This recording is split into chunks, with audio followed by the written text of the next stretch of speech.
Dunyoda sizni nima xursand qilishini bilasizmi?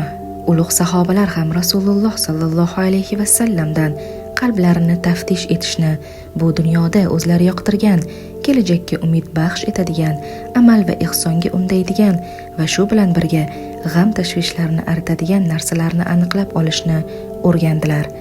Umar ibn Xattob roziyallohu anhu: yaxshiyamki bu dunyoda Alloh yo'lida uchqur otlarni choptirish, kechalari qoyim bo'lish va insonlar xurmoning eng shirinini tanlab yeganidek, eng totli so'zlarni tanlab so'zlaydigan insonlar bilan ham suhbat bo'lish bor deganlar. Demak, Umar roziyallohu anhu uchun 3 narsa suyukli bo'lgan ekan: uchqur otlarni choptirish, tunni ibodat bilan bedor o'tkazish va yaxshi so'zlarni so'zlaydigan solihlar bilan ham majlis bo'lish.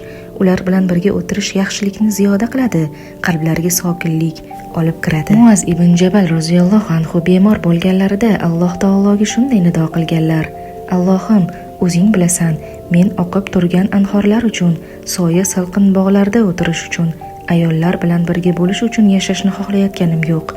Men jazirama issiqda roza tutish uchun, tunda qiynalib qoyim bo'lish uchun, zikr davralarida ulamolar ko'pligidan izdihomlarda o'tirish uchungina yashashni istayman. Muaz ibn Jabal roziyallohu anhuning ilmga muhabbatlari, ilm olishdagi g'ayratlari qanday meva berganini bilasizmi? Rasululloh sallallohu alayhi va sallam Muaz ibn Jabal qiyomat kuni ulamolarning imomi bo'ladi deganlar.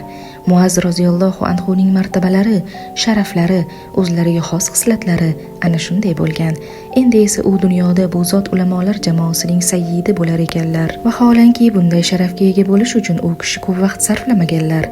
Muaz ibn Jabal roziyallohu anhu Shom yurtida tarqalgan o'lat sababli hijriy 18-yilda 33 yoshlarida, boshqa qavlga ko'ra 38 yoshda vafot etganlar. Alloh u kishidan rozi bo'lsin. Endi mana shu savolga javob bering. Qayg'uga cho'mgan paytingizda siz yaxshi ko'radigan, qilishga shoshiladigan qanday sevimli mashg'ulotlaringiz bor?